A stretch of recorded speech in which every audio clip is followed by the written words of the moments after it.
In case you couldn't tell.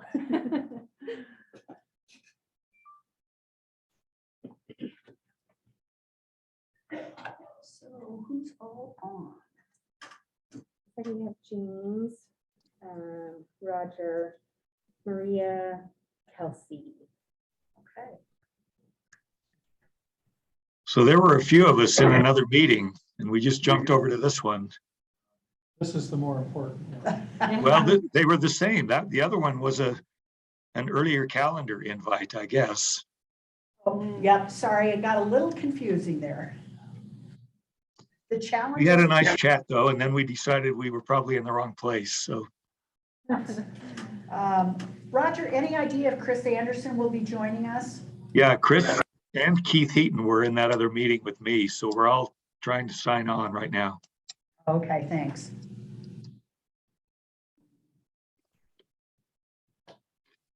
But it may not hurt to send him an email. If he can't find that last email, where was that?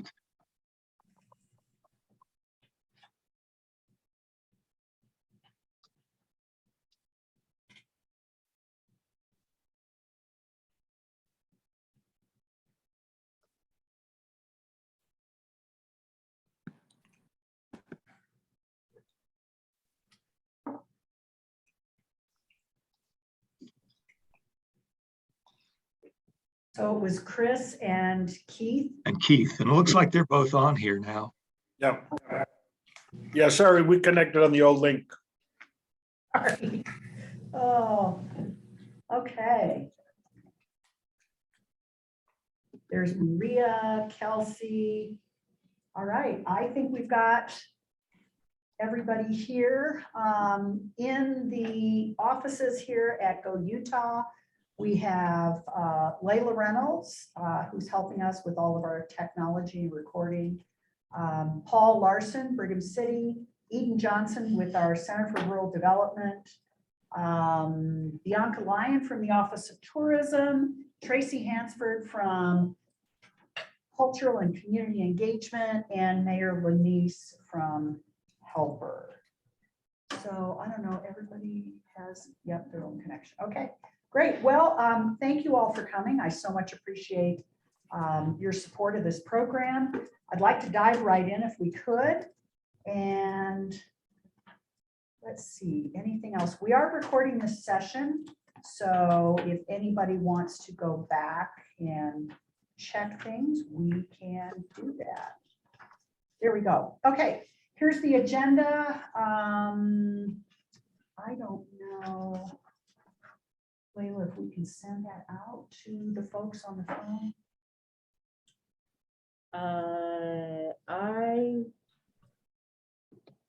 Do you want them to have it a digital copy or? I can send it out later, I guess. Yeah, no, I can send it to them now. if you Oh, want. okay, Yeah. that would be great. So yeah, we'll be sending that out to all of you that have called in. And we're going to try and be efficient here as we review the grants, look at your committee recommendations. Roger's going to provide an update on the grant program through Park Service. Kelsey's going to address legislative issues, anyone with burning other items, and hopefully we'll be out of here right around noon. So in the packet here in person, we've got the agenda, we've got minutes from our previous meeting in December, and also our Utah Main Street Program annual report. And again, we'll be sending this to all of you that are on the call. The annual report, got to give a shout out and thanks to Layla. She did a great job on this, taking my overly wordy stuff and making it graphically much more pleasing. So this will also be provided to the legislature as required by statute. And this will be sent out to all of Go Utah, obviously all of the folks on the phone, our participating communities, and all other communities that have expressed an interest in the Main Street program. So if you have have any questions about the annual report, please let me know. And we'll be glad to go into detail individually with all of you. So I wanted to quickly overview our fiscal year 22 budget. Most of you have seen this before. The original appropriation at $355,000, less required Attorney General and Go Utah finance fees at $65,000. Available to the program, $295,000, less state coordinating fees as a national Main Street coordinating program at $50,000. Just a quick note that $50,000 is required for the first 3 years of a new state coordinating program. So available to us is $245,000. We recommended originally the amount available to Downtown Enhancement Grant Communities Tier 2 was $215,000. And we've looked at trainings and consultants at around $20,000, and then potentially some scholarships. Let me just say right up front, I think his budget can be pretty fluid at this point. Again, it's a new program, so we've got, I think, a fair amount of flexibility. You have a math error. I You're do? off by $5,000. Oh, my goodness. Yeah. Thank you for catching that. Yeah, caught that last night as I was going through the last meeting. Okay. So I don't know if that affects anything. It But- probably shouldn't at this point. Let's- I think this one's probably accurate. I think it's the one in the minutes. that's- Really? The minutes is corrected. What's up here is off. So when you subtract 65,000 from 355, that leaves you 290,000. That's the Oh. new math. Okay. Okay, I Alternative graduated math. from, Is there a fine student for? That's it, exactly. Go Layla. Thank you. I'm So, a Bear Lake High School graduate, so we got- Yeah, I had to take like retro math in college, so that has okay, always I been a failed challenge. pre-college Or they'll use algebra 3 spreadsheets. times. Yeah, exactly. So, all right, thank you for that. We will correct this. And again, thank goodness we've got flexibility. So, Hey, Nan, I had a question, Nan. yeah, On the 50,000 to the National Main Street folks, after 3 years, what does that revert to? that it just is no longer required as an expense to the program. So that could just be allocated in different ways. Oh, I just wondered if it went back to maybe 10,000 or something, or whether it's nothing. Oh, sorry. I believe we probably would just have our coordinating dues, which I think are like 7,000, something like that. Okay,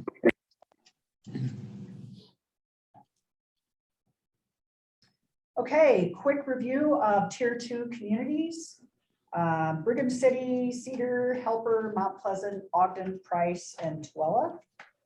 7 Tier 2 communities were designated by this advisory committee in December.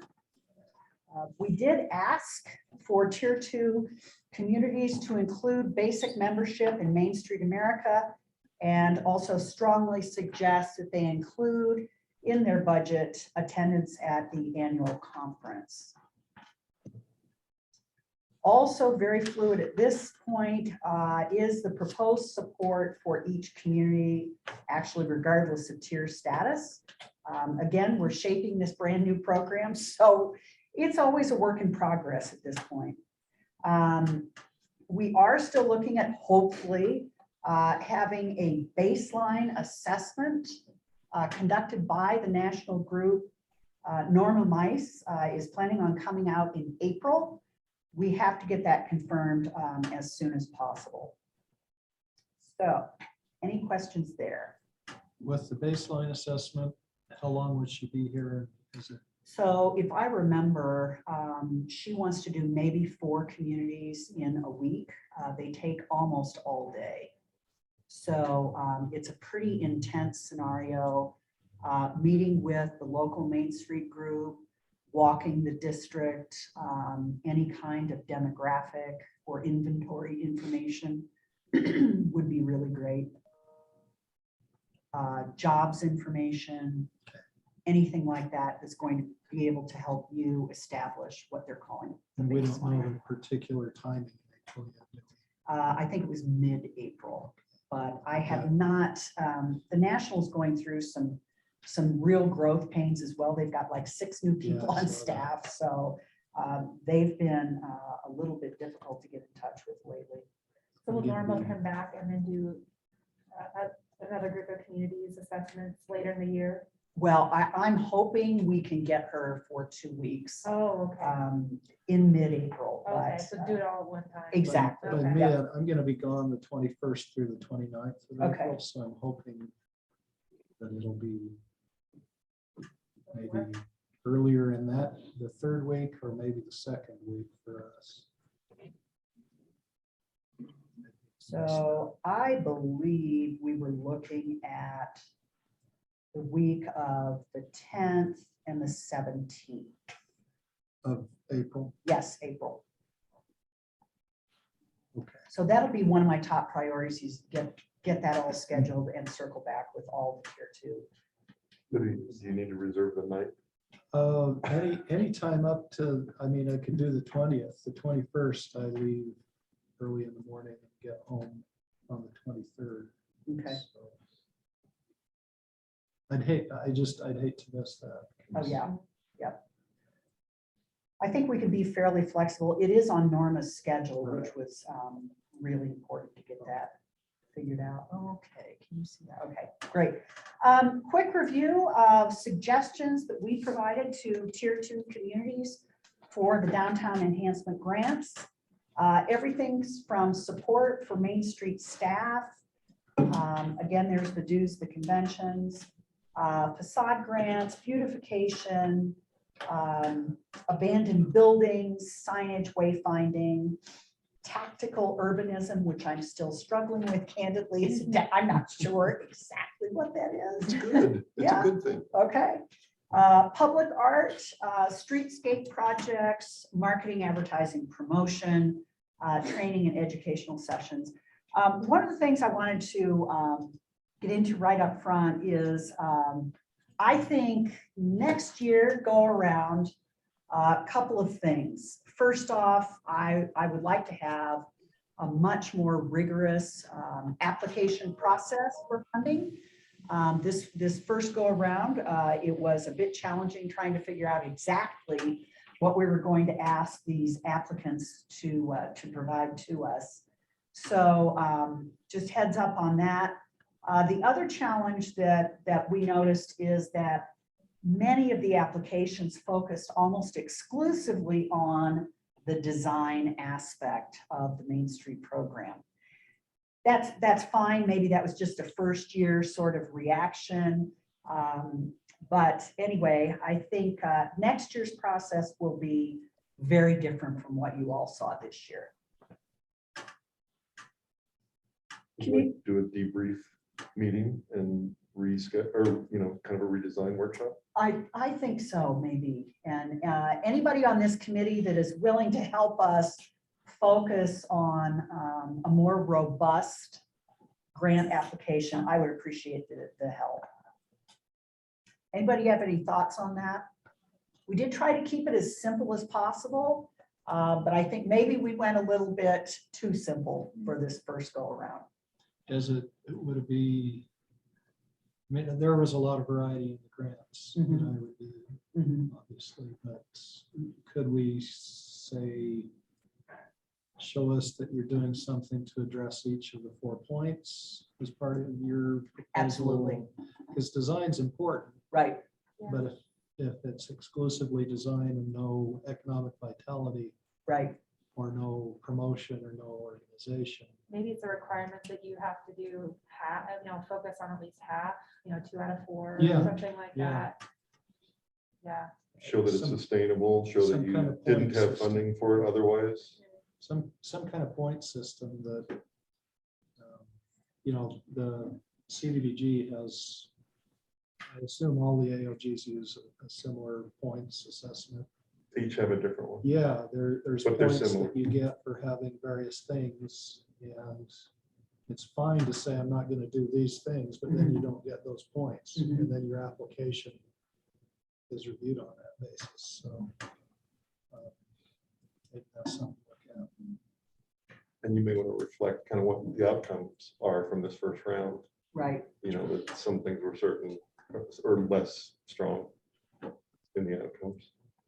I'm sure you're more familiar than I am, certainly about our co-op program, and it's maybe too rigorous, maybe that's in the, too rigorous category, but maybe there's some Happy medium. happy in there medium in somewhere. between that we can kind of apply some Right. more, higher standards of application there too, so. Well, I think it can, the application can help them understand better kind of what they need to focus on, this kind of a guide. Yep, absolutely. So Jay and I had a conversation about this, and he offered to help through this process next year of redesigning the questions, the application. Anybody else out there interested in helping us shape these applications? I know James Dixon, I bet I could twist his arm to help us. I'd love to help. Oh, thank you. Yeah, I would Great, offer- Tracy. Okay, super. Thank you. And I'm happy to help too, Nan. This is Roger. Great.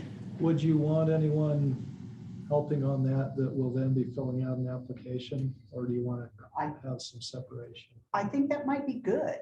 Okay. For 'Cause input I'd be happy purposes. to do Okay. that too, but I wouldn't want to have anybody A think that conflict. we rigged the application so that, Yeah, so that I that's- could fill it out well. I think that would be great. And in terms of conflict of interest, I talked about it a little bit, but I feel like we've adequately covered that issue. His advice could be non-binding. Yeah, or just ignore it outright. Yeah, there you go. It is at home, so. Okay, we looked at community profile. Sorry, I got ahead of myself here. Community preparation. Outlined a few things there, required them to attach scope of work. We required applicants to provide a budget. I don't know about y'all, but I do want to bring this up right now. I was amazed at the difference between Oh. some communities were fantastic in terms of detail. Others were like, oh my goodness. That's fantastic. That's fantastic. Yep. So again, I think we can address that and encourage when the applicants start this process, more detail is better. And I thought that we had stressed that, but I'm not sure we did it enough. Well, and One that's thing that's a skills assessment too, Yeah. to teach them how to Right. fill out future grant. One thing to maybe look at as part of the application would be a budget template document. Okay. Yeah, I Everyone mean, I've does seen that. grants Yep. where they give you, fill out the budget in this format. Yeah. Mhm. And that might be something to look at. Yeah, well, you all I saw like this. that idea too, Paul, from a consistency standpoint. So, I mean, I think it makes it, then we're hopefully comparing apples to apples versus apples to oranges. It gives people a bit of better playing ground. Right. Okay, we maxed out at $30,000 for each tier 2 community. That was the total amount available. And community profile was addressed. Yeah, the 5 most important revitalization goals, I thought that could have been much more complete, better understanding. But again, I guess we need to recognize this is a brand new program and not all communities have had the opportunity to really focus on what are their goals. They're just getting their groups together, committees organized, what this process is all about. As I found it kind of amusing, I put in there, attach any additional documents or photos. And I thought, well, we'll see how they handle that. And there were, I think, 2 communities that chose not to attach anything. Yeah. Wait, are any of the communities that applied here? Oh, yeah. I mean, I know. Maria. Oh, yeah. Yeah, we should leave the. Yeah. Can we speak freely? No, just kidding. Yeah, yeah, I'd tear it apart. I think those in the room did a great job. I'm not just saying that. Yeah, and then James Dixon and I talked about the addition of a bonus point possibility. And yeah, and again, I think next year, I've never done this before, so I've learned a lot about how to do grant applications. So I think for next year, we're going to be not only more rigorous, but a more thorough understanding of something like, what do bonus points really mean? So, You know, through one possibility would be to schedule one of the monthly webinars, could be on application, application process and Yep. what's expected in applications. that's true. And again, Some James, grant writing training. right, James Dixon has done several webinars for our other rural development programs. So they're the applications. So James, I'm going to twist your arm, I think.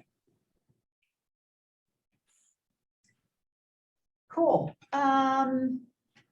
There's a quick overview of the requests. Price coming in at 15,000, Tooele 25,000. I'm guessing here, but I'm going to assume that Price was not able to pull together more funds for a match. I don't know that for sure. I'm just speculating. We know that Tooele does not have a clear revenue stream yet for this program, so they've only requested 25,000. And I think that would be a good criteria for bonus points, is showing kind of increasing commitment. Yep, I like that. Future commitment.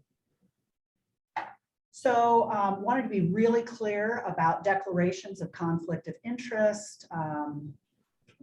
All three of these representatives declared on their documents that they did not review their respective community applications. Paul Larson from Brigham, Mayor Lanice from Helper, and Maria Twitchell from Cedar City. Just a quick question to the rest of the group. Does anyone else have a conflict of interest that they feel they need to declare? Okay. All right, here we go. Hopefully you can all see this.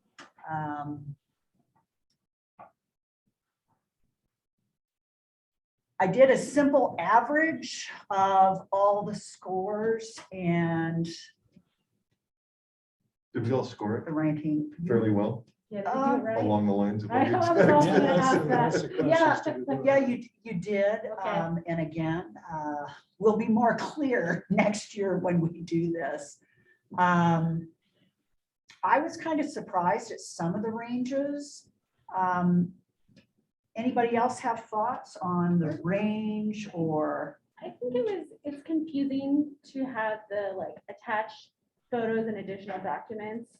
It seems optional Mhm. and people didn't know. And so I was unsure, like, if they get a point for that or not. And that changes, you know, that 1 point out of 15 is quite large. Right. And so that was one question Okay, for me as to, you know, are they losing points because they didn't attach anything or not? you know? How Right. was that worded? I forget.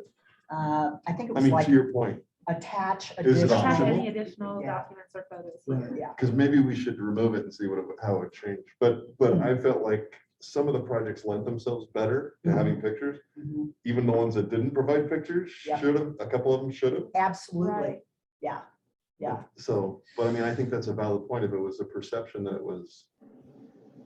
Could do that. And I'm thinking right now of some pictures I should have put in that I didn't, that might have explained better some of what we were trying to do. So maybe what kind of additional photos or documentation would be looking for?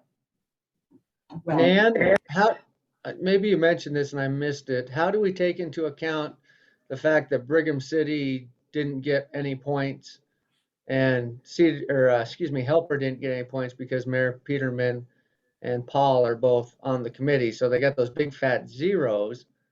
So, they would have averaged an additional, 15 They to 20 points. Average were differently. So Okay. where we had conflict of interest declared, one less. it was one less on the average process. Does that make any sense? Yeah, mathematically, I hope that works out. I think it did. Give us some credit. Well, No. come up with the amount average at the end. So that was when not everybody did recommended grant amounts. So I basically took those who did. I took that and then divided it by the number of responses. Does that make sense? Yeah. So the ones that did recommend an amount totaled up those, and then that's. Correct, divided by the number of responses. Can we talk about whether giving them conditional amounts is an approach? Or do you not want to go there? Because if you don't want to go there, we should just approve them all. Well, and that's, I think we need to shut this door. I think we need to have a really open and honest discussion about that. Because I recommended conditional amounts on a couple. But if you don't want to do that, I'm perfectly okay. Meaning you would give it to them. I based on- reduced a couple for specific reasons. Okay. And I pretty much gave them what they were asking for, given that it was the first time out doing this, and,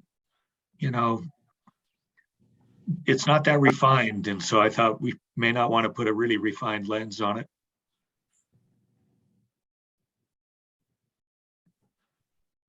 Which is a valid point.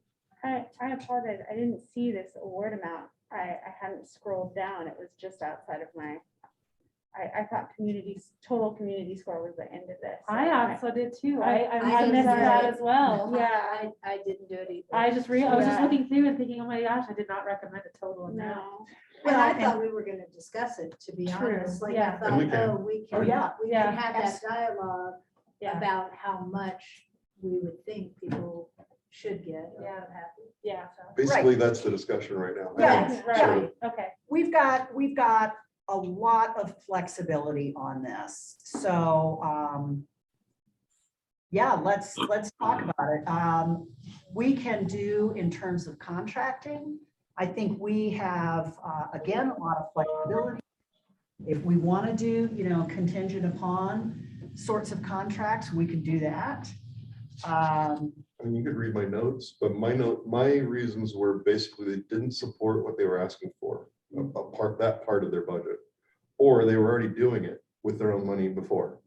And so why are we But funding it? But Right. that's just my thought. But I would say, again, back to, refining the application, we did not provide a lot of direction or instruction. So, Right.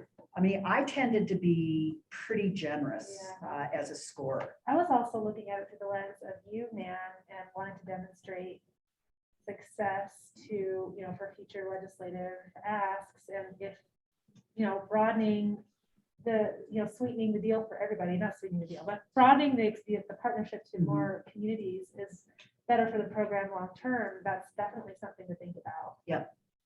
And that's why I said, if we're not going to break it down and analyze it, approve Yeah, as requested. yeah. The other one would be not showing any metrics, not showing a way that we'd ever be able to gauge what they did, having had any benefit there. And I think, Jay, what you're bringing up is probably good for the next round application process to build that in. Right. I think that would actually help people in putting their proposals together. To have it far enough in advance, here's the application process, here's the guidance, address these issues, so that the applicants have time to put that all together, and then, then you review them and assign points based on how well they met those criteria. Yeah, I agree. I think it's good in these kind of things to have more specificity and more accountability. And I was gonna say that, just so you guys will understand where I'm coming from, is I've been through too many rating and ranking processes with Keith Eaton. That's why I'm so tough on this stuff. You've been through a CDBG or two. Just a few. Yeah. So Nan, remind me, does this money have to be spent by the end of June this year, or does it carry over? Great question. It's my understanding from finance that it can carry over. That was my, Yep. so the ones that we just reviewed, those are for the end of 20. This year, that's why I've been pushing Oh, so wow. hard to get See, this out. I thought it was. No, so, Oh, yeah. okay. Wow. That's why there was a sense of urgency about pushing all of this Yeah, out. here's a dilemma, is that some of the funding that I put in my match Mhm. is Is funding match. that comes in our budget that starts July 1st of this year. So I believe, and I have to meet with our contracts manager is Michael Hall. Sorry, but I believe we had estimated a 2-year time frame for these grants and these projects to be completed. Right. So I think the match Okay. next fiscal year is So going to it's, be fine. it's the. They just won't get it done though. Right. So have For it the committed second- by the until- end of June, or, so not necessarily having it all spent by the end of June, but having it committed. Yes, that's the goal. I want the contracts and the funds to be committed. That'd be a tall order for probably everybody on that list to spend that money by June. Oh, yeah. Yeah, for sure. As long as our contracts are done, we should be good. So Nan, one thought I've had is, do you give them a percentage? Everybody gets 50% or 75% of what they asked for. And then they have to do some kind of midterm report where they justify why they should get the rest. And it might weed out the ones that didn't quite think it through very well or follow through very well. Yeah, we can require that in the contract, absolutely. And aside from the projects, Reimbursement. if, and I like that idea, but if that happens and some of the money doesn't get sent out, what happens to it? Good Does it question. go back into the state program and it's available for future projects, or does it just disappear into the general fund? No, I think we. You still those drinks over there? Yeah, That's what it exactly, is. yeah. So there'll Please be help more yourself. More drinks on the drinks, table. more snacks. More drinks and snacks, maybe lunch someday. Again, I think we have a lot of flexibility in this in terms of setting up a percentage for reimbursement with the contract, and then 50% upon, completion of the project. We've got, whatever we want to decide there. Most of our programs in rural development, well, James, is it 50? No, RCIC, is it 50% up front and then 50% upon completion? Yeah, most of our programs are 50% up to the extent of the, funds expended. In other words, costs incurred. And then when we have evidence of completion, then we can deliver the other 50%. Got another program that's 75-25, and then, but in the past also, we've had strictly post-performance where we encumber the funds, and once the project is complete, then you get 100%.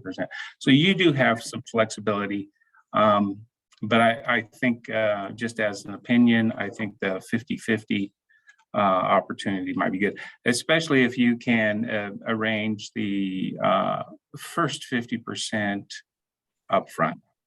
So upon application review and approval, then we enter into a contract, deliver 50% up front, and then 50% after project completion or proof thereof. Something like that. But we do have that flexibility. I'd hate to have it go full reimbursement process, because some communities might have the money to float it and then get reimbursed. Some probably don't. Mhm. And so what we've done with our facade grant program, for example, the local funding that we do, we will do progress payments. So if someone's working on a facade project and they get a particular part of it done and paid for, but the whole thing's not done, they can submit that for reimbursement and we'll reimburse that part. That helps their cash flow so that they can take that money and put it back into doing another part of it. Mhm. Some grants don't do that. And How burdensome would that be for staff I don't know. versus For us, lump it's sums? not, it's pretty easy for us with our program. They send us, I mean, I have the approved project. They send me the receipts. It's gotta be a receipt, not an invoice. They send me the receipt that it's been paid. I verify it was what the facade grant included. We cut a check for 50%, and then they've got more money to use to keep the project going. So I don't know that, I understand, full reimbursement basis. Again, my fear is, are there communities that just don't have the resources to spend all that money up front that get reimbursed? So I guess, Mayor, I'd like to ask your opinion on that as a small community. Well, I find I'm in a different position because of the T-Mobile funding, Oh, right? So okay. I'm sitting on a pile of Main Street dollars to match and to do things with. I find like the CLG, those grants, when I work with our people, they pay in full and then we reimburse upon completion with receipts and everything. So it's worked okay in Helper.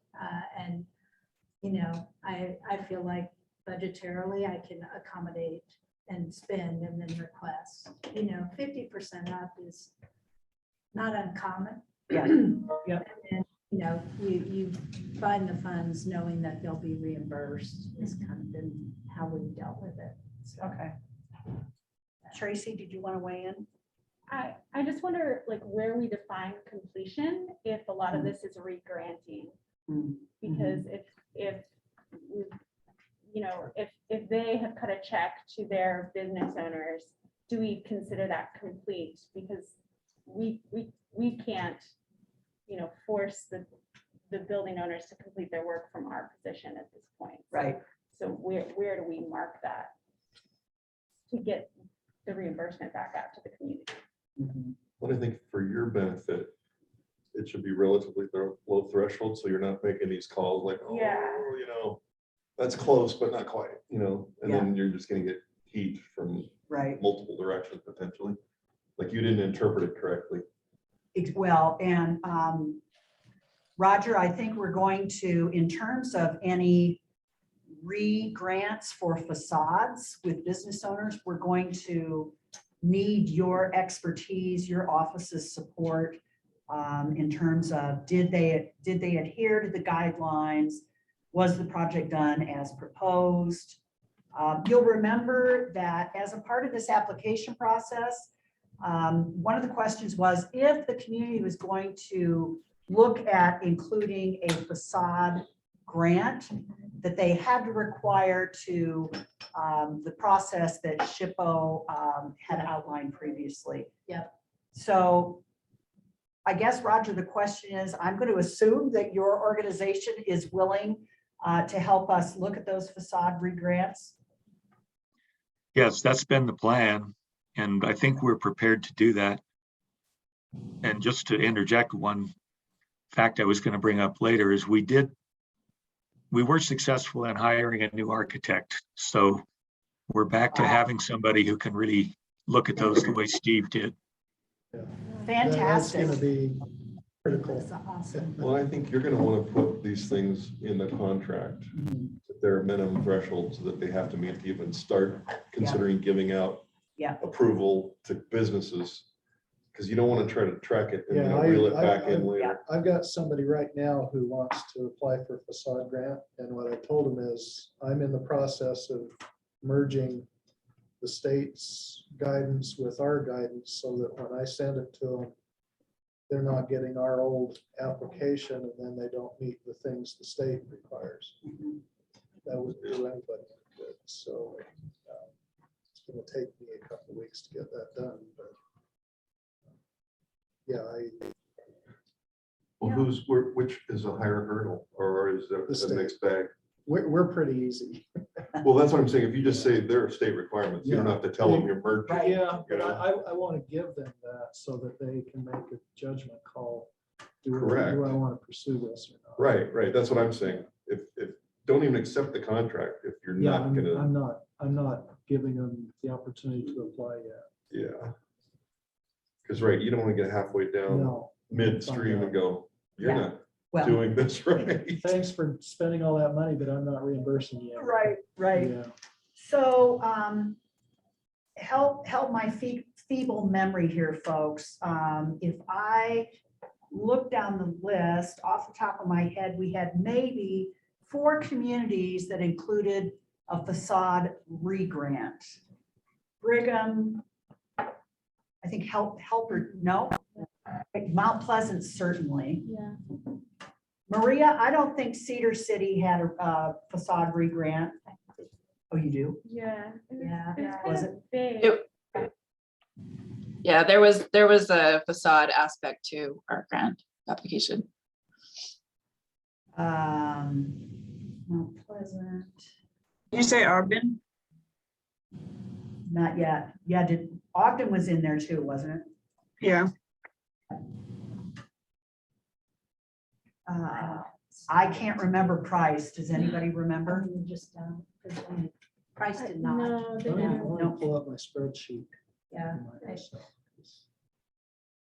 I mean, One of them, I think Mount Pleasant was purely facade. Administrative. Exclusive. Yeah. There was like nothing else in Right, there. nothing programmatic. And I think Tooele had an aspect. I think Tooele is like just paying for bison. It was all Yeah, the Buffalo. exclusively, okay. Was it the Yeah. bison alone or was there murals in there? And a couple Couple murals. murals, all Yeah. public art. Okay. So we've got Yeah. 4 communities that are looking at facade re-grants: Brigham, Cedar, Mount Pleasant, and Ogden. So I think as we look at those awards and the contracts, we can, Roger, I work with you separately to make sure that we have those contracts covering what you need.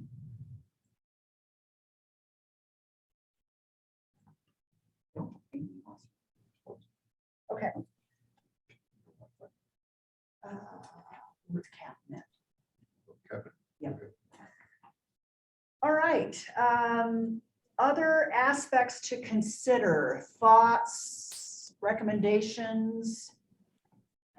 Again, we have flexibility, I think, this first year. So the lowest score was Mount Pleasant. Next, I believe, was Tooele. 15. Brigham City, 15.44. Price, 15.79. Ogden.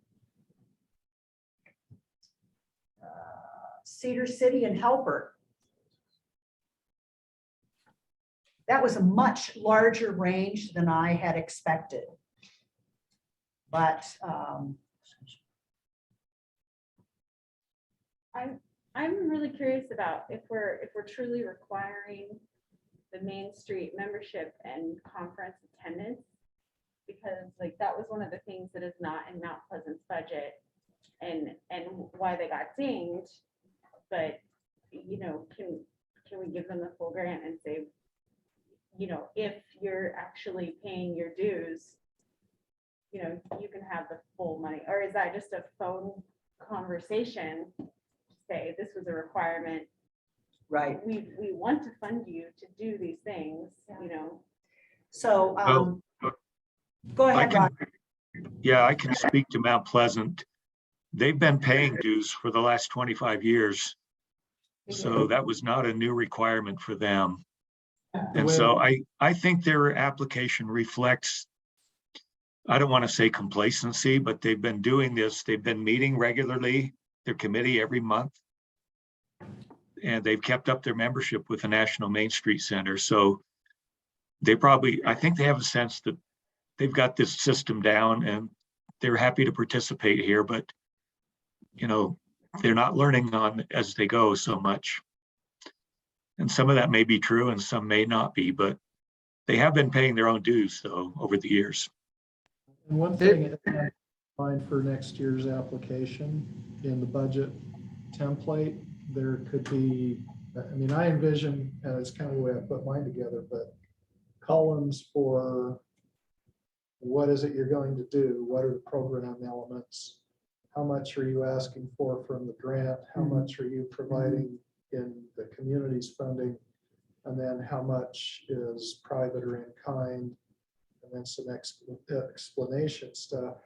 And then the rows, you could have certain required rows. And one of those would be paying your membership.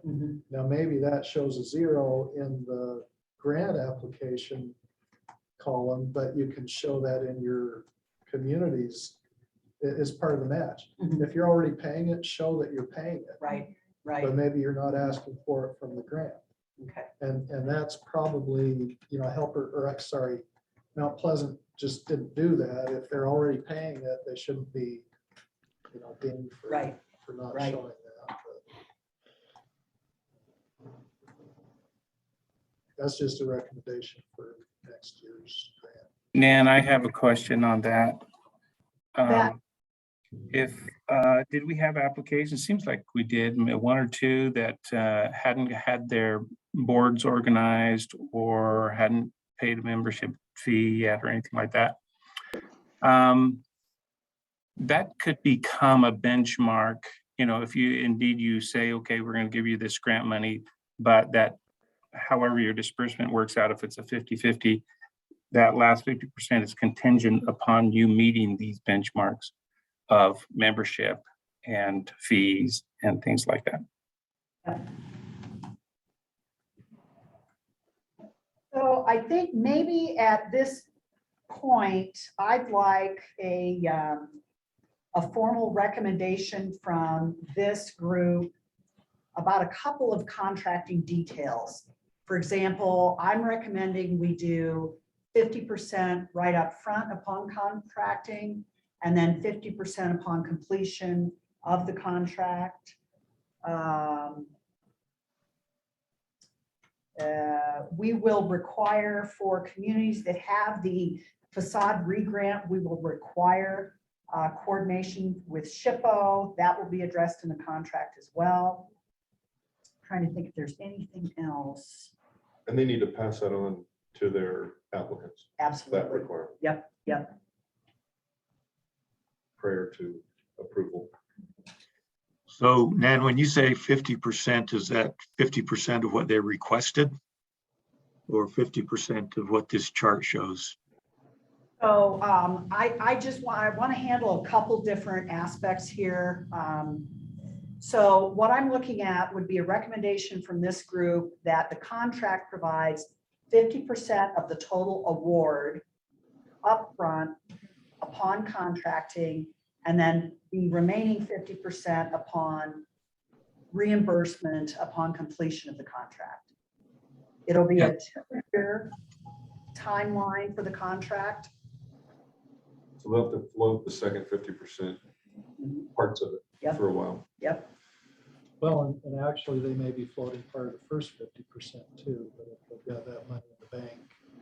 No, because we'll pay it. We're gonna pay it. Right, but It won't be floating it. depends on how the accountants, Well, if you request it, yeah, you're gonna get 50% right. day one, if you're on top of your game. I guess, yeah, I don't know. I'm not an accountant, so I don't know. I mean, isn't that what you envisioned? Yeah, 50%. We cut a check as Right. soon as that contract is Yeah. fully executed. What would they have to do? Just contract, you'll send it. Okay, they won't even have to request. We do require an invoice. Okay, Yep. Okay. so you you know, you could do the invoice ahead of time, probably. When it goes into our budget. Right, right, And we start spending it. because you're on, But we could start matching it immediately with local funds. Are you on a fiscal year or a calendar year? Yeah, July 1st through June 30th. so you're on a state fiscal year. Yeah. But counties are on Yeah, annual. Yeah. Okay, yeah. right. So back to what's on the table here. Just a couple of details for contracting, 50% upfront, 50% upon completion. 2-year timeline for the contract itself. And then again, for facade re-grants, coordinating with SHPO. Any concerns or questions about that? What does that name with SHPO look like? So Minimum requirements. there were details that was in the application. We also sent out what we did for the pilot program. We required facade grants, coordinate with SHPO. So Roger, could you give a quick overview of your involvement in that process? In the facade grants well, it was very involved. You know, Steve Cornell spent quite a bit of time working with them and trying to get the scopes of work squared away. It was complicated though, because some of the projects were also getting other funding. Either it was federal tax credits or CLG grants, which probably have a higher bar to clear. So we would need to work that out, Nan, if this is strictly Main Street money, how strict do you want it to be? Do you want it to be, I would think something more along the lines with what Paul Larson has done in Brigham City, something that's a little more flexible than the federal guidelines we have to use for federal money. So there's what Steve provided for the Idle Isle Cafe project. And that really was pretty critical in, because our approval of the grant was based on doing that. And you know, same from SHPO. So that's where having forms that we're giving the applicants that say, if you get the money and if we award you the grant, you get reimbursed, you will be doing what the SHPO program provides. Now, it doesn't mean they sit here in Salt Lake and send you a document. Steve came up, met extensively with our folks, and this reflects what Steve needed out of it, what Idle Isle needed out of it, so on. So there's a lot of give and take there. It worked really well. So EGNIT also provides, the state architect provides technical assistance. For example, you know, this particular window was redone in the 50s, but it needs to go back to what the window looked like in the 30s. Really, really detailed information. Roger, is it safe to say that that's a negotiation process with the building owner? Well, it can be. I mean, we're prepared to provide that level of technical assistance. So I don't think that's a big burden for us. You know, we're happy to contribute our time to help spend other people's money. So. And But I think if frankly, you looked at how much time Steve put into it though, yeah, it probably far exceeded Oh, the yeah. amount of money Oh, that they yeah. got. No question. and it's actually, I don't know if I should tell you this, Roger, but before we started involving SHPO, we actually paid an architect to produce the same kind of plans for us. And so it's been a huge boon to us and the owners to have access to that service, because it saved everybody. But a lot of money. cities aren't gonna wanna go through that, True, what you did. what we did, right. But that dates back to when our program first started. And going back to the CDBG program, we kind of, and this was years ago, this has been at least 10 or 15 years, Keith, but you could talk about it a little bit. I think we determined that on a grant, if it's anything less than 25,000, all of this, making it more administratively complex, you're wasting your money. And you're probably getting some enmity from the city. As far as like a facade grant. It's too burdensome to make, you have to make decisions about what they're doing. Just like Steve, I mean, he vocalized that, you know, there was a lot of pushback from some of the property owners on some of the discussions. Do you really want that to happen here? Is for $30,000 or whatever? Yeah, it depends. I mean, Roger. And the knows- applicants are only getting how much? 2 or 3,000? 50%. Well, no, on. Five the- to 10. 5 to 10? Okay, so if they're getting 5 to 10, you just gotta weigh the amount of Right, pain. right, absolutely. Yep, You want them to be happy about this program. that's right. Right? Yeah. That's right. Roger, the Union Block building's an example where, I mean, we had already approved a facade grant before the Main Street program application came along, but then, and he was applying for tax credits. And because he was applying for tax credits, you know, what we had approved was based on like an 1890s time period. And National Park Service is saying, no, it has to be, what was it, like a 1930s or somewhere in there that, in my opinion, just a purely subjective opinion, was not at all as attractive as what the 1890s looked like. But they weren't going to get their tax credits if they didn't do the more modern version. It took a lot of back and forth, and I think there was some grousing, but in the end, they did it. And I think, you know, they got the benefit of the tax credits, they got the benefit of the facade grant, and the building looks a lot better than it did before. So. Well, I agree. I agree with both Paul and Jay. I think we can provide a level of technical assistance that's commensurate with the project and the scope of it.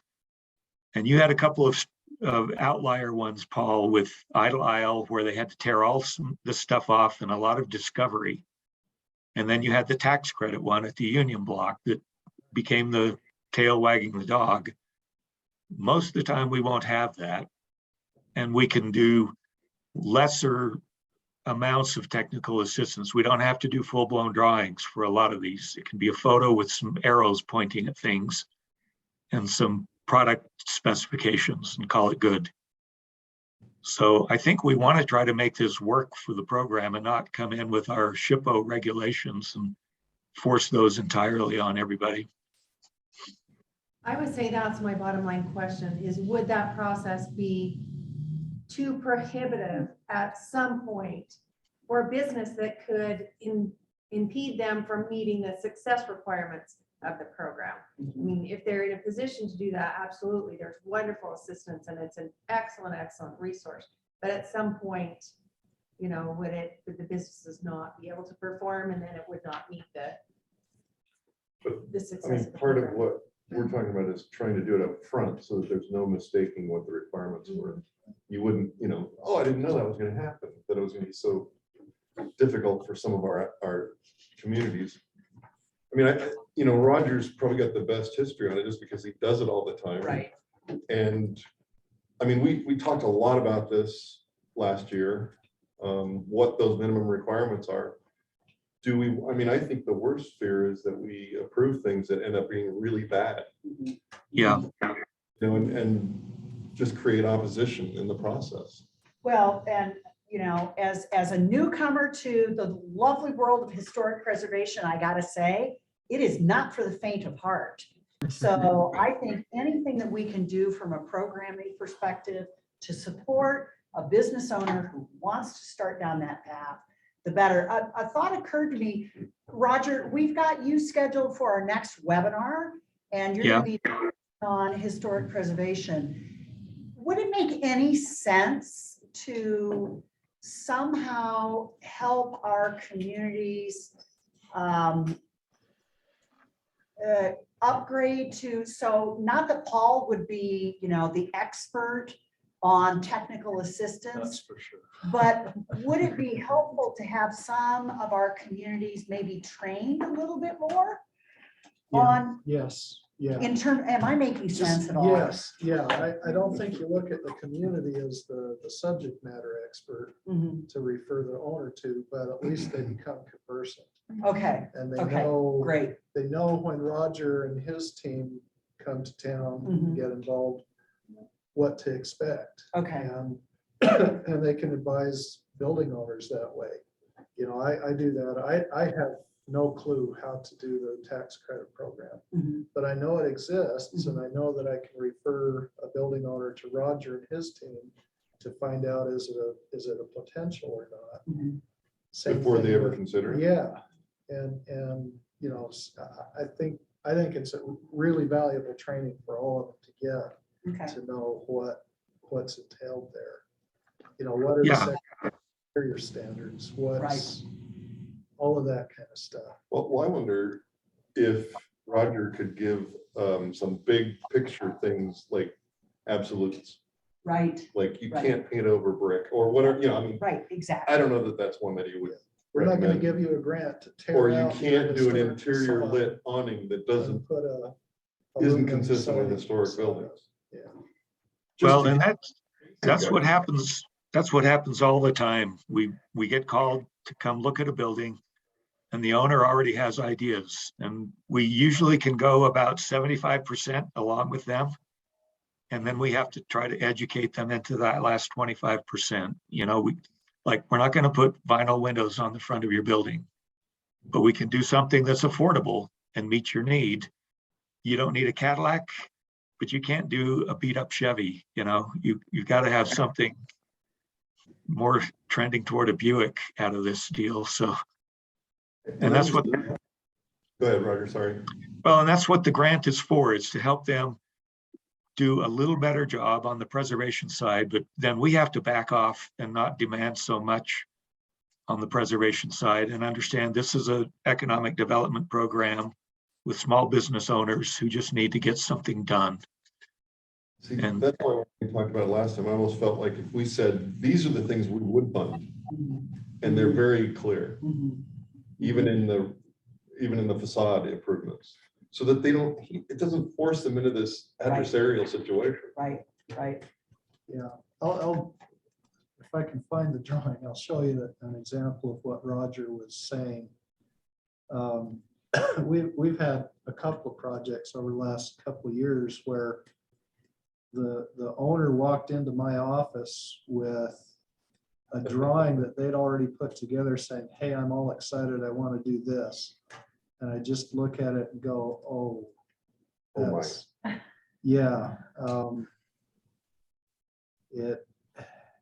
I mean, we even had that discussion, I think, with our design subcommittee.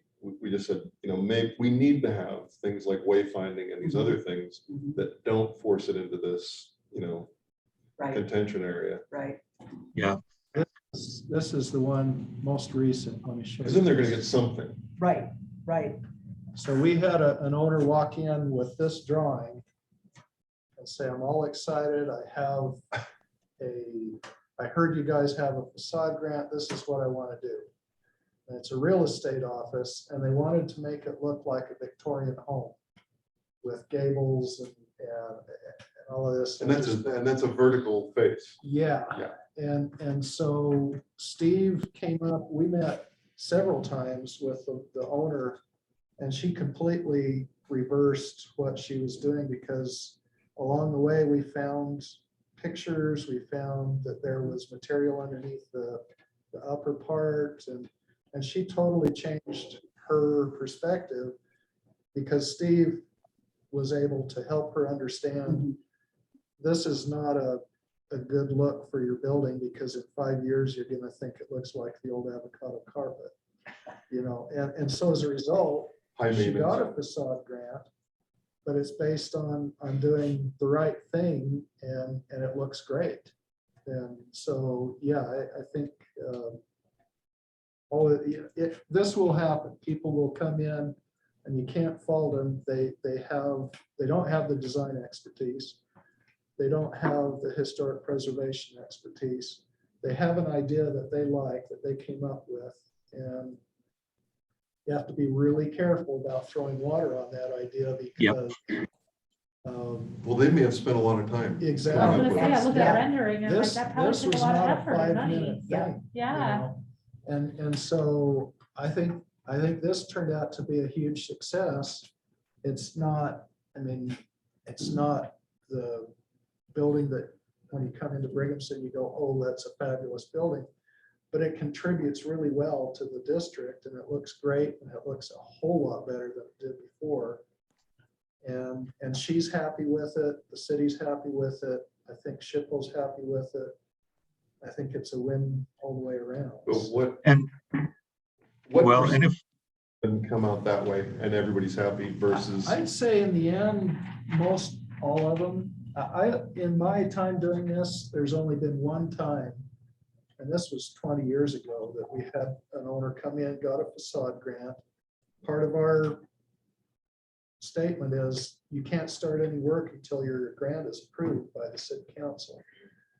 And he'd gone through the process, had it reviewed, what he had proposed was fine. And then he went and started work. And we had, at the time, still had a Main Street program. The director stopped by and said, don't do anything or you won't get your grant. And he ignored her. He ignored me stopping by and saying, don't do anything or you won't get your grant. And then when it went to the city council, a council member said, it looks like you've already started work. So I moved, we denied the grant. And he was extremely angry. But he signed an application saying he wouldn't do that. He had two people stop by and say, stop, don't do that. And so that's the only time I can remember.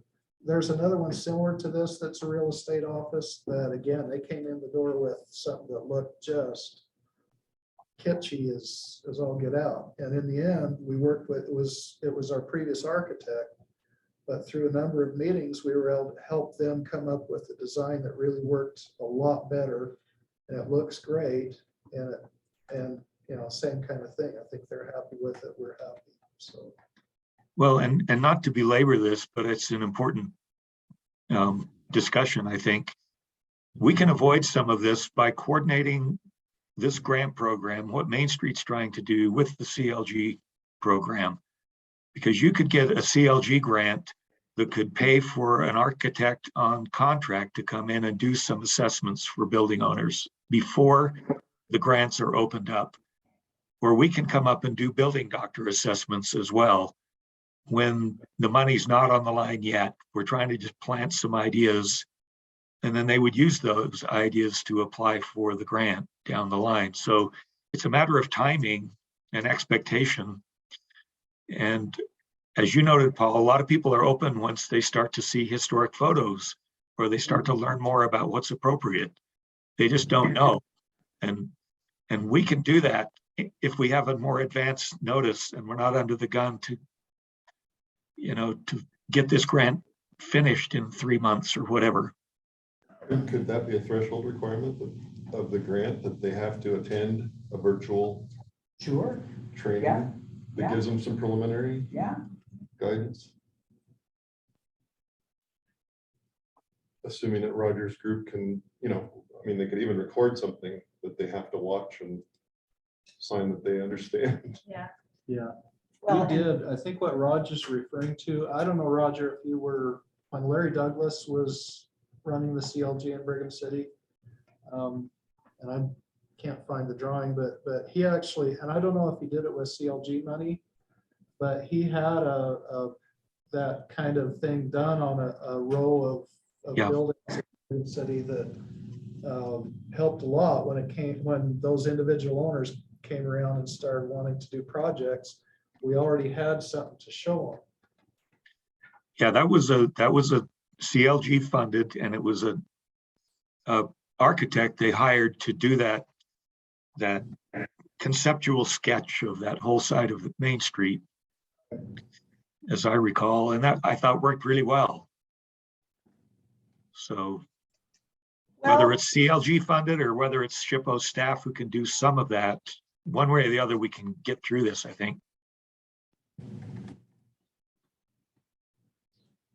So in the interest of time, we're at 11:15. I would like to hear some input, ideas, suggestions on the big question that is the amount of awards for the different communities.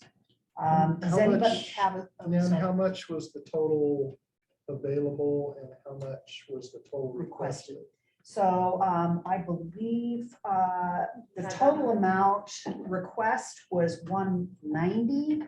We had budgeted 215. Because everybody could have gotten 30. Correct. Okay. Yeah. I see. Well, I would go back to what you were asking before, and I would make a motion that we adopt the policies that you described Okay, with the conditions that you spoke about. okay. Great. I would second it.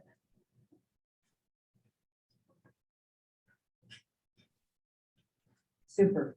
Any discussion on that? So where does that leave the grant amounts?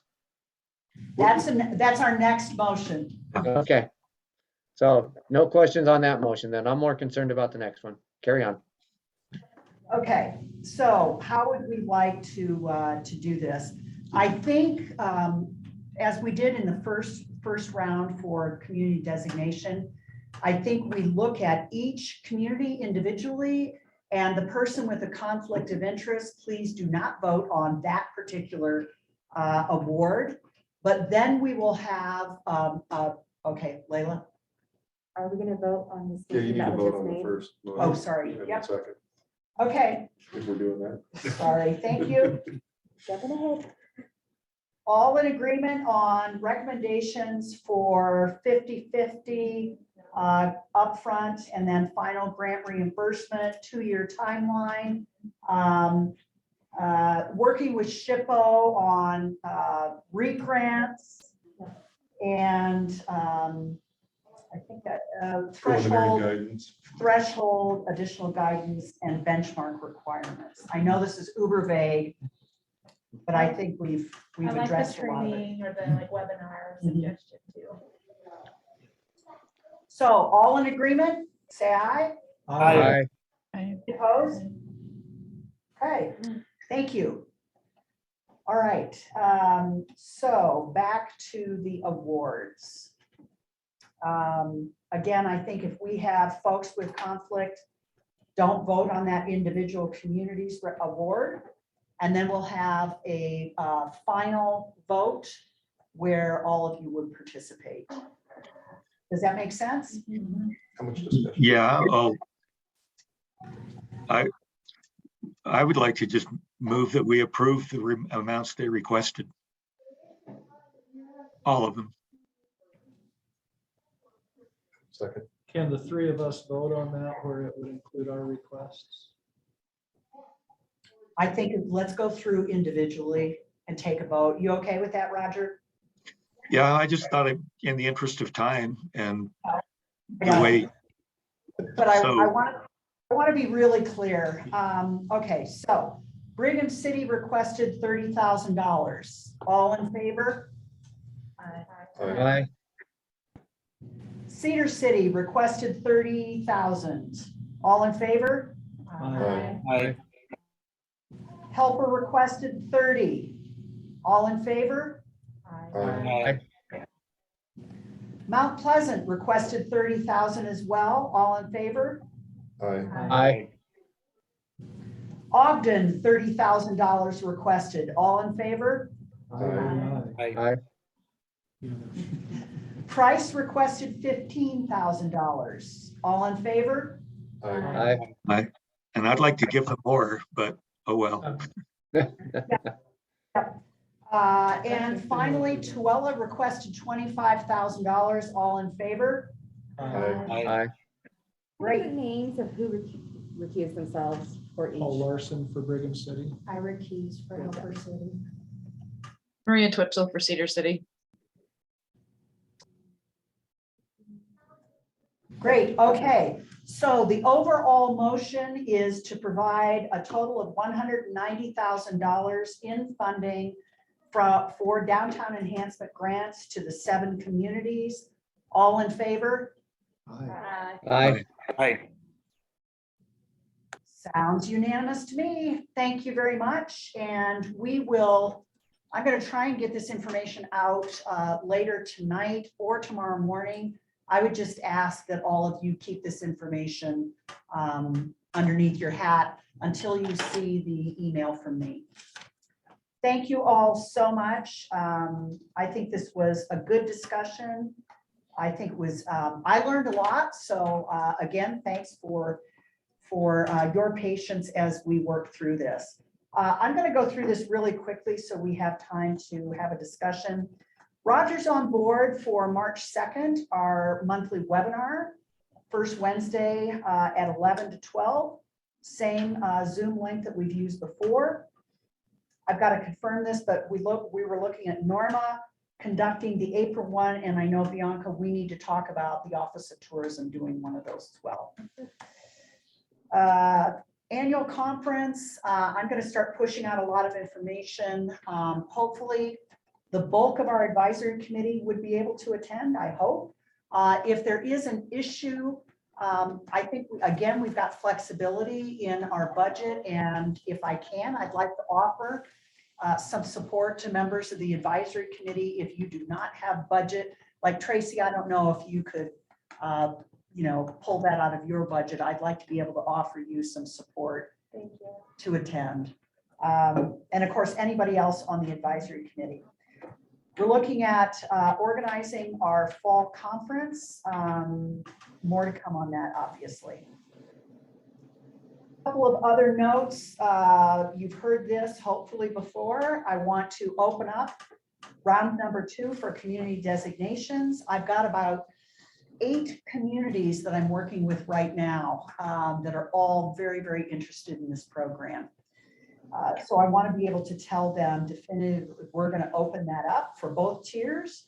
Also, we've got some communities that are very, very interested in moving up from tier 1 to tier 2. Let's see, our next scheduled meeting, let's see, I think we have one in April. But then you all as a committee could review those community designations again on June 16th. How soon is the application due for designations? I think we can open them up So May it 1 hasn't to opened. 30. Okay. Yeah, yeah. Has Corinne contacted you? Town of Corinne? Okay. Yeah, there was like a business owner or something. Yeah, and I know Roger and I had some correspondence with somebody out there. Yep. So, Yep. And then we would open up downtown enhancement grant applications for next fiscal year. Believe it or not, that's 23 on July 1. Business plan highlights. Hopefully some of this looks familiar. Any questions on that? I'll be doing a document, so we've got that in writing for our business plan for this year. And let's see. I think that's all I needed from you. Any questions for me before we turn it over to Roger? I had a question regarding reporting. Do we have the metrics we're going to ask the Main Street communities to report on yet? I know the granary district's really concerned about it. They want to make sure that they're collecting the relevant data. So I just didn't know if I missed anything or if there's any updates on that. That would be great. Right, we had talked about that in the Main Street 101. That is also detailed in all of the documents that I send out to communities inquiring. But thanks for the heads up, because I need to make that clearer. Well, it seems like the ones that you put in the application could be tightened just a little bit, Okay, all right. just to give them more specificity. Yep. They don't have to interpret it. Great. Thank you. Roger, you're on. Okay, I want to talk about this National Park Service grant program that we have, and I'm going to share my screen here. And Nan, are you able to send that document to folks? No, I didn't get a chance to send it out. Yeah, I know. I got it to you quite late in the game here. I think I'm sharing here. trying to. Yeah, we can see it fine, Roger. You can? It's on my screen here at home. As well. I'm not seeing it right. So you see the one that says NPS SHPO Rural Revitalization Yes. Grants? Okay, Yeah. good. Roger, is it possible to make it wider on the screen so it's easier to read the numbers? Well, there's more down below too, though. I mean, if it's not legible, I can enlarge it, but That helps, yeah. I'll do a little more. So we had 38 applications. We ended up funding 21. We had 675,000 available, and we had requests for 1.5 million. So we had to trim things back. So instead of the $50,000 maximum we had hoped, we had to cut a lot of them back to 37.5 just to spread the money around. We had too many good projects and we wanted to spread the money around. So I'm not going to go through these in a lot of detail, but you can see how much. So for Brigham City, they ended up a total of 187,500 with a match, minimum match, and the total project budget's $250,000 worth of work that will be going on there. Helper, 265,900. And the number of projects. So Brigham City had 5, Helper had 7, Mount Pleasant had 3, Price had 1, and Tooele had 5. Now, 2 of our communities are not on here of the tier 2. Ogden was not eligible to apply because this grant was limited to communities 50,000 in population or under. So we didn't even open it up to them. And Cedar City, we didn't have any applications from them. So in the end, we gave out 675,000. We got the minimum match, 225, and 900,000 total. But when we counted the overmatch, it's going to be between 2 and 3 million, the ripple effect, because some of these projects are larger projects that are going to have a lot more match than what we required. So right now we're working through refining the scopes of work on these. And so, for example, tomorrow I'm going to Helper, and the mayor set up meetings with all the property owners there, or at least access, and we will refine the scope of work because I've got to do state contracts, I've got to do NEPA with federal stuff, and I've got to deal with the National Park Service. So I've got like 3 layers of paperwork that we'll be doing for each of these grants. And so we just need to get our details refined here. And since these are federal funds, these are going to have to meet the higher bar of preservation standards. Not completely, because, you know, we can't fund everything they're doing, and we're not going to keep monitoring them beyond what the scope of their grant funding it covers.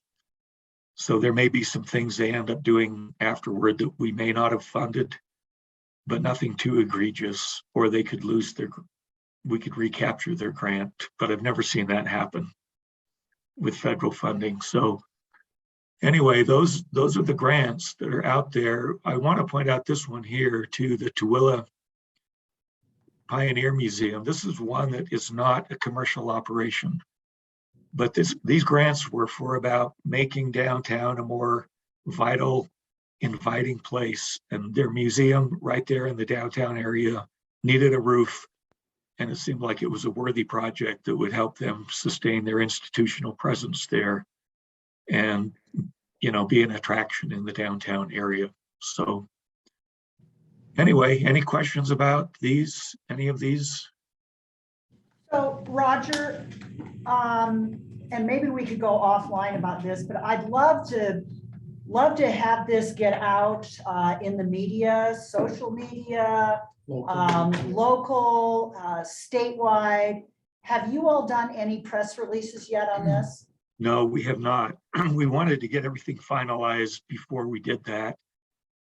Some owners are really raring to go, and we have to keep them at bay and tell them don't start until the grant agreement is signed. And so the way we're doing this, we're not having individual grant agreements with the property owners. We're doing it through the Main Street partners. So Paul will get all the money for Brigham City. Mayor Lanice will get it all for Helper, and so on. And then they will divvy it out. And we have to request it from the Park Service. So this just the mechanics of how the money flows there. But until everything's ready to go, we don't want to make a big media release. I think we can do that in the spring, probably in April. Roger, the technical question is the grant agreement with the city or with the landowner? It's with the city. And so there will need to be some sub-grants you have with. What we'll have to do is have that go on our city council agenda for approval. And that might be the time when you do the press release on Brigham City and, you know, that kind of thing. Yeah, so whatever works in that regard. You know, we've never done this before. This is the first time this kind of money has come available and that we're running it through.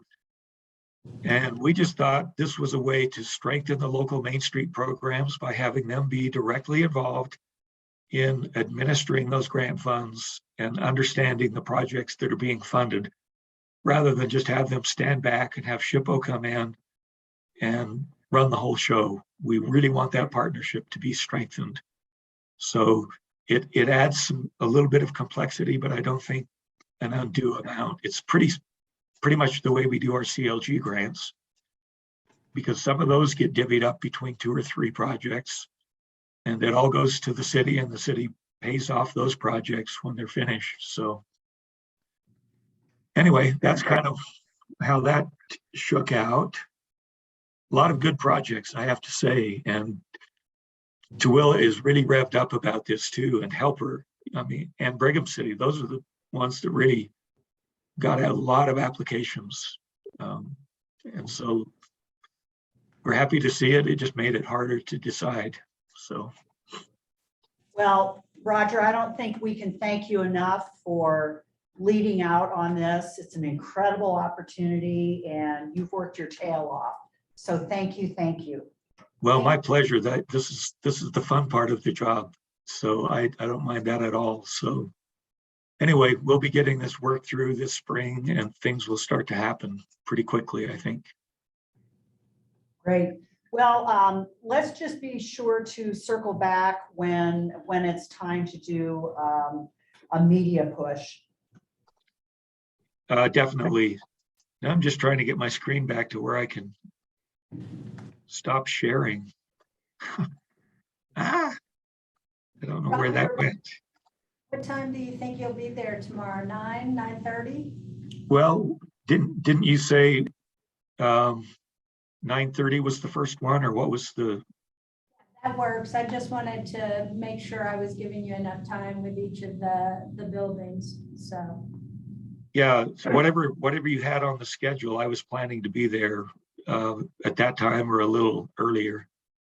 Okay, I'll be ready for you at 9 and I'm gonna go with you to all of them, so. Okay, good. Well, I appreciate that. And Paul will be wanting to set up something with you similar to that. But I cannot find where I get out of my, I can't even find out where I am in my Zoom call here. Go down to share screen. Well, I'm not even seeing the whole screen here.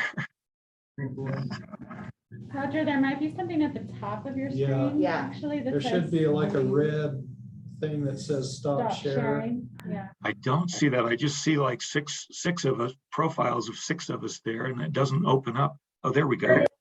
Did it Must for have done you. something right. I went ahead and did it for you. Okay. Good. Thank you. Felt like I was in a little trap there. I couldn't get out. So, okay, that's all I have. Super. Thank you so much, Roger. This is great. I can't wait to see some before and after pictures. I think it'd be really fun. Yeah. So Kelsey, could we ask you to talk about legislative issues?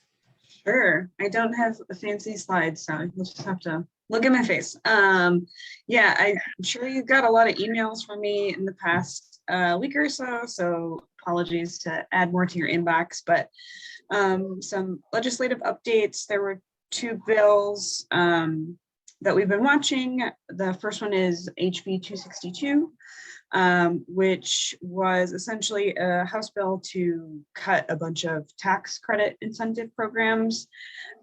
So that has died in committee, but it specifically named the state historic preservation tax credit, which currently is for residential properties. And that was to lower that from 20%, which it is right now, to 10, and to get rid of this corporate incentive. So that, it's, like I said, has died in the committee. We'll keep an eye on it. We're not sure if it's going to come back. Oh, did someone say something? No.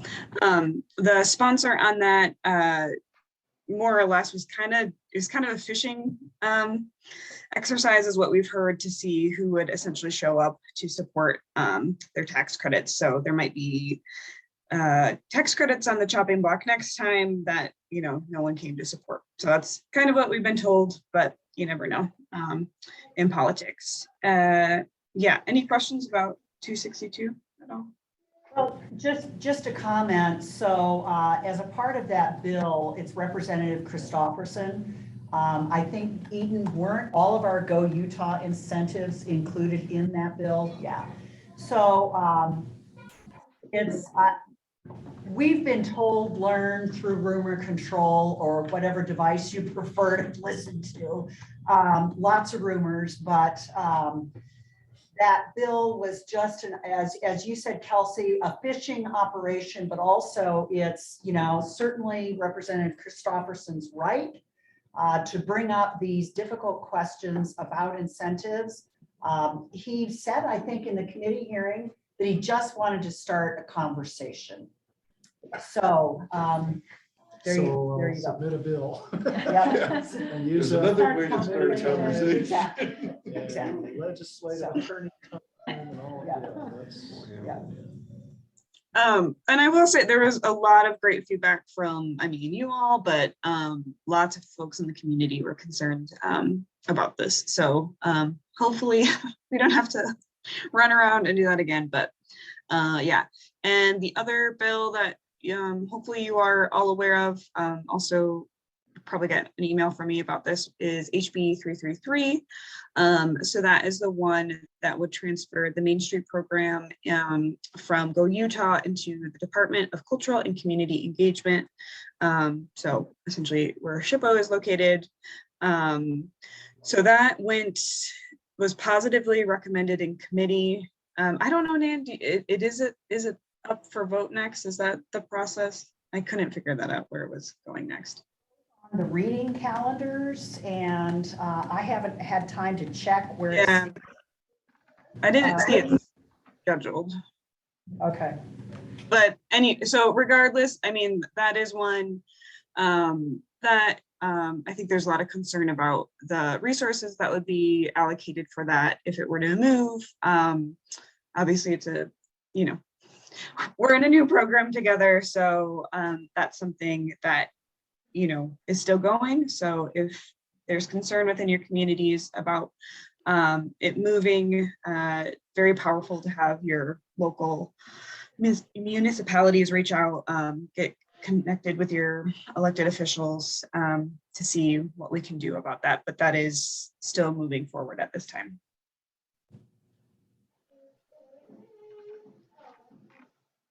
And I can stick the bills themselves in the chat if people are not. A comment on 260 or 333. Jared Stewart and I both commented on that in the hearing yesterday. The thing that I think concerned me the most about the discussion was that it was referred to as a beautification and preservation program that really shouldn't be an economic development. There's some serious education that needs to happen with the department heads so that they understand this is not just let's make Main Street pretty. And that part of the problem. Which department heads? Who's? Well, Go Utah's department head. made that comment. It's really essentially a beautification and preservation program, so it doesn't really fit our mission. Do you And- mean Dan Hemmer? Yes, and, you know, that, if Jill Love's understanding is the same, It's not, I don't, I hope not. They need to understand this. It's kind of like saying that Ed TIF and Red TIF are really just construction programs. Because it puts money into businesses that then build a building. You know, it's, anyway. I'd say with Dan, since, you know, he's coming up close to a year now that he's been the executive director. I think he was taking his understanding from when he was a senator, in which the legislators, you know, Yeah. they don't have the full deep understanding of a lot of the programs, so. And in fairness, Roger Handy was the chair, and Roger last year, when it came up for vote, I'd talked to Roger, and Roger was fully supportive. And then when it hit the House floor and Steve Christiansen made his question, that question was not answered well at all. Yep. And that was kind of the impression that was left on the House floor, is that, well, it's just to give communities grants to beautify their main streets. and I'm just making that connection Yeah. between the applications themselves, right? Right. And so many of them were in that design Mhm. category. Mhm. And I think, you know, when we future application, you know, processes, that we We really need to make them understand strengthen this is. the other elements of the, So in the end, Their Steve basic Handy voted no last year after I talked to him that very day, and he said he was fully supportive. So there needs to be some education along the way for both legislators and. I think with any education you do, I left legislature last year. You need to have solid handouts for them to refer to. You need papers for them to look at, because if you were talking to them during the session, you know, They're Andy thinking about forgot different about what things, you yeah. told him that morning. Yeah. So if you're giving them solid things that they can refer to, that's gold, because then, you know, they talking points and whatnot, and so that they can answer better and not have something be like, oh, well, that's not actually what I wanted to support. Right. So with that education stuff, yeah, absolutely. Get those solid handouts out. But yeah, I think the biggest question right now is, if this does end up getting approved and the move happens to DCCE, will there be the staffing support there? Will the funding come from Go Utah over to that department to support staffing? Or will they want to take that staffing money out of the appropriation? So, okay. Yeah, my wife has the same reaction. So. Get that in the minutes. But yeah, it's just, I don't know, I have concerns about the bill, but as long as, as long as wherever the program ends up, it continues to function the way it's functioned. That's the important part, I think, so. And that the support be there on the administrative level. So it's my understanding the entire appropriation, if HB 333 goes through, the entire appropriation of $355,000 would just be transferred over to CCE. Now, in terms of whether the FTE is transferred over there, Tracy, I don't know if you've got an update. This gets into an area of government that I know that's nothing I about. don't have an update. I was gonna punt it to Roger, because we had the same question Mhm. when Yeah, it was because I discussed. mean, your office probably going, it's gonna run this, and where's the money gonna come from? I will say we're excited. Yeah, yeah. Like, no matter what, there was excitement, but we had the same question about the FTE, unless, again, Roger, do you have more information than I do? Well, not much. It's an issue that's been brought up but not resolved. I think the can's been kicked down the road until they saw how this would come out of committee and everything else. So that remains to be determined. Now, having Main Street as part of the SHPO, which is where it would go, we've been told within DCCE, it would be part of the SHPO. A lot of states do it that way, and it makes sense in a lot of ways, but it's not. I mean, Main Street's so much broader than what the SHPO does, but that's kind of the strength and weakness of Main Street. It's so comprehensive that nobody sees it as a perfect fit within their agency. But that's how it plays out. Now, one other complicating factor is there's another bill, HB 350, that would move the SHPO out of state history. Wow. It would remain in CCE though. It's just. Yes. From state history. It would be its own little division sort of within DCCE. And I won't go into the reasons behind that, but it was an external move. It wasn't something that came up through the department system. So, but that bill is still alive. And so, so here you'd have Main Street moving out of GoEd into SHPO that's moving out of state history. It just, not a perfect setup maybe for smooth transition, but I don't know. We'll just see how it all plays out. So for what it's worth, Representative Tim Hawks is the sponsor of both HB 333 and 350, which Rogers just brought up.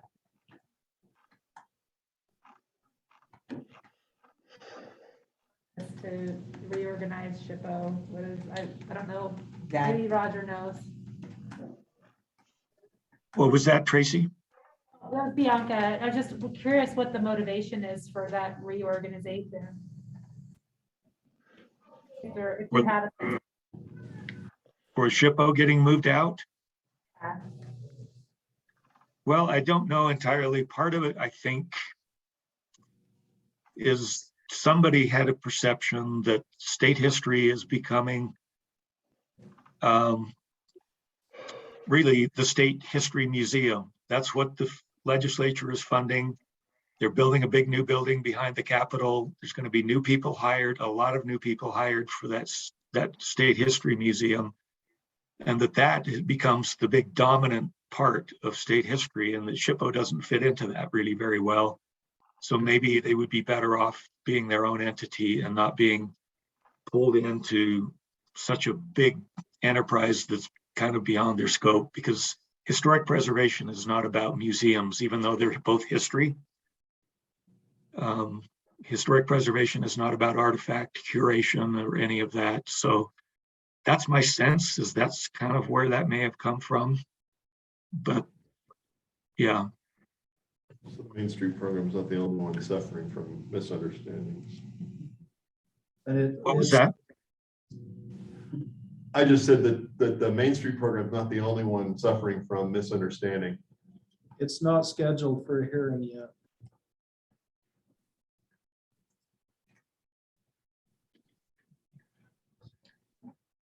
Great. Any other legislative issues? HB 151 that you may have heard of, the retail incentives bill. I think that it depends on what the final bill looks like. I haven't seen the final bill. The League of Cities and Towns has been negotiating a lot with Representative Schultz on this. One of the carve outs, and I've tried to say, don't say a local Main Street program, say a local downtown revitalization program, because not everybody's a member, there's confusion potential. But we've been able, I think, to carve out downtown revitalization efforts from that. Fantastic. There's a limitation, I think even then, there's a limitation on incentives for anything over 20,000 square foot maximum building square footage, floor area. As I looked at my buildings, I think there were 3 in Brigham City. It had been at 15,000. If you took the full floor area approach, I think I had 3 buildings that exceeded that. if it stayed at 15,000. It's one of those bills that I suspect when it gets passed, within a year or two, it's going to come back for amendments because some legislator's project is going to get harmed by it. But it's got the governor's support, it's got the Speaker of the House support, and it's the House Minority Leader's bill. And we're hearing the Senate just doesn't have the fire and ability to care. So it's going to pass in one form or another. What we've taken the position, and we've kind of been told, if the league just comes out and says we're in opposition, then fine, we'll go back to the original bill and pass it. So we've taken, right now, the league's position, I think, is neutral, assuming that the changes that they've negotiated get written into the bill. And that's probably as good as we're going to get, is the neutral position. What did you say the bill number was? HB 151. Okay. Yeah. Yeah, so I think at least for this group, I think we've been able to carve out what we're doing as still legitimate. The original bill was simply no public funds or support of any kind can go to any retail business, period. And so that would have been building infrastructure, it would have been facade grants, it would have been, tax increment projects, anything. Nothing can happen that supports retail if that's the intent of it. So we made a lot of progress on it, but I think now probably the biggest issue is not downtown related stuff. It's other new projects, mixed use projects and so on. Well, thanks for keeping us up to date on that, and appreciate your efforts, and pass thanks on to the league, because Cameron deals probably- unintended consequences. I would love to have the time that he spent just on this bill. It's been probably, I bet it's the one that's occupied the most of his time of any individual bill this year. And Paul was very outspoken in those league meetings to make sure and protect the interests of it. I still, my concern, the way he wrote it was, exempting local Main Street program. I thought somebody's going to misinterpret that to mean you have to be a member of the Utah Main Street program, a tier 1 or tier 2, or else you're not exempt. And there's a lot of communities around the state doing downtown revitalization work that aren't yet part of the program. Yep. So I think I got to see what the new bill looks like, but I'm hoping they fix that. So, Has that been heard in committee? not yet, unless I can check and see if it's been There scheduled. was something You done said today. HB Was it 150? 151?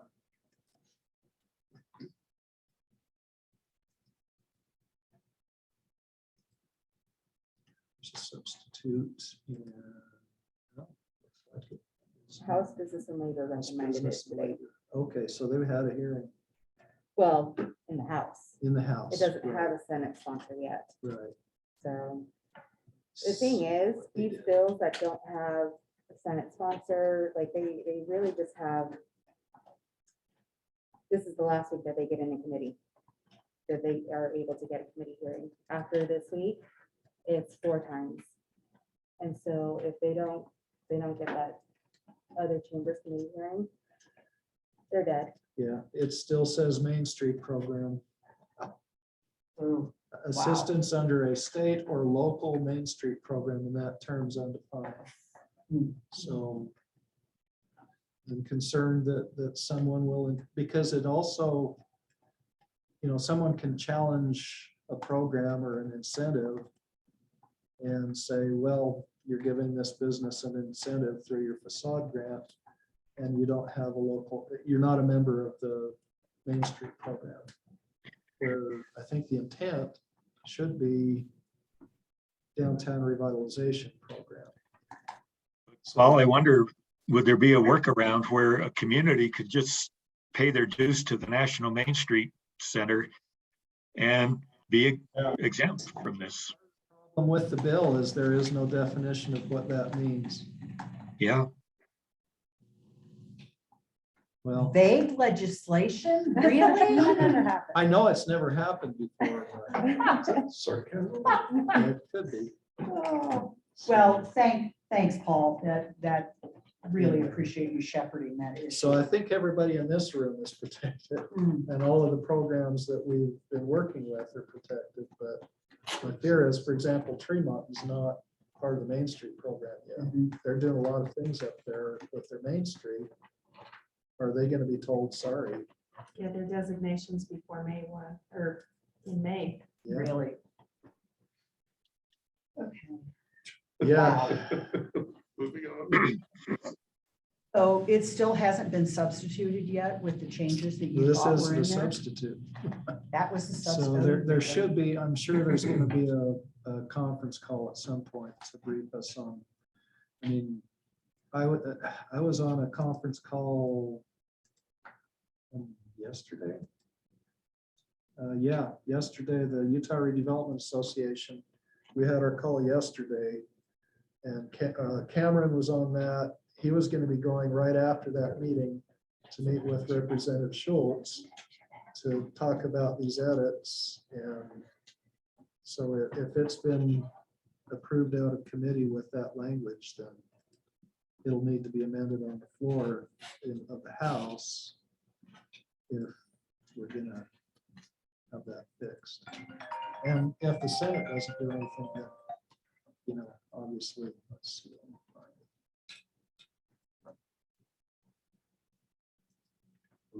So Kelsey, have you got any other legislative issues you wanted to bring up? I don't think so. Well, a big thank you from all of us to your help and organization efforts that Preservation Utah has put into keeping us apprised of everything and doing outreach. It's been really appreciated. Thank you.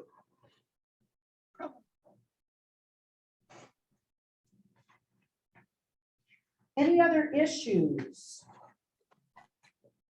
Nan, I've got one thing I wanted to bring up. You know, and going back to our grants, the National Park Service Revitalization grants, you know, we've given out all the money, but once we get all that paperwork moved through, and also that's got 2.5-year life, you know, for those projects to get up and running and going.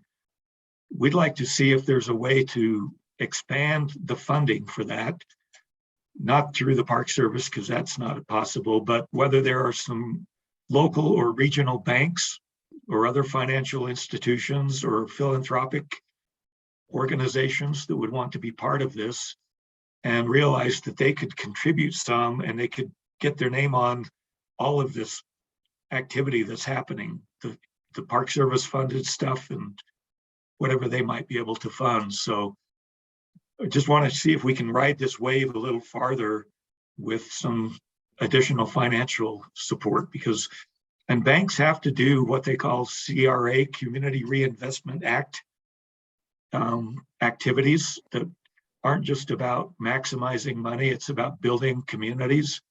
And this would be a great program for them to get some CRA brownie points if they were so inclined. So anyway, just putting that out there. If you know of connections or ideas that might build on that, let's talk. Talk tomorrow, Roger. I know the CEO of Utah Power and Light, that credit union, and we should talk tomorrow.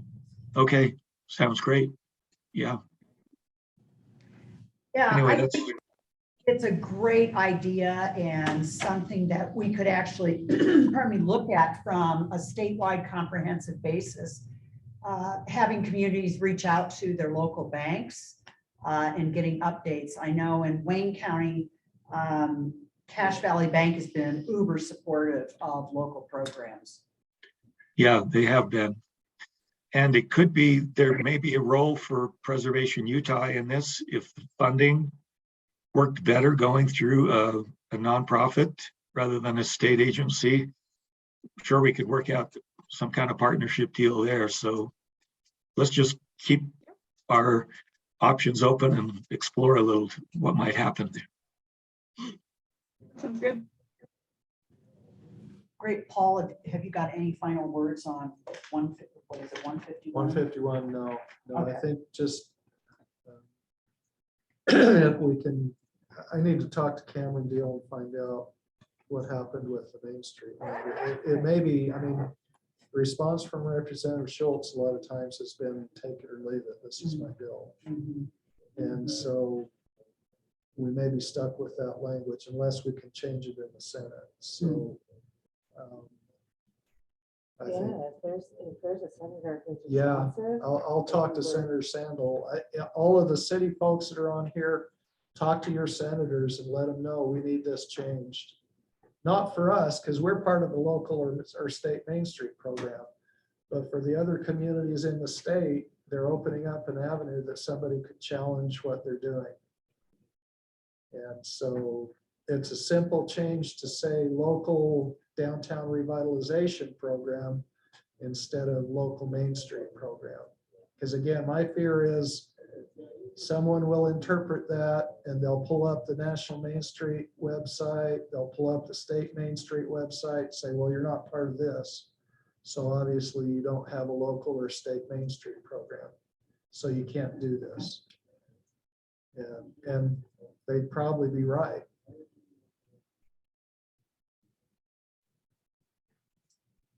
Okay, well, any other issues to come before the advisory committee? Hearing none. Thank you again for all of your involvement, your support, your time, your energy. I appreciate your patience as we learn and shape this program. I think we've come a long way in a year and a half from the pilot program, and we'll continue to refine and learn more about what this tool could do regardless of what happens with the location of the program. So we will keep all of you as posted as we can in terms of movement on legislation. And I think that's it for me. Any last questions? Thanks, everybody, so much. Appreciate all of your time and energy. See y'all. Thanks. Thanks, everybody.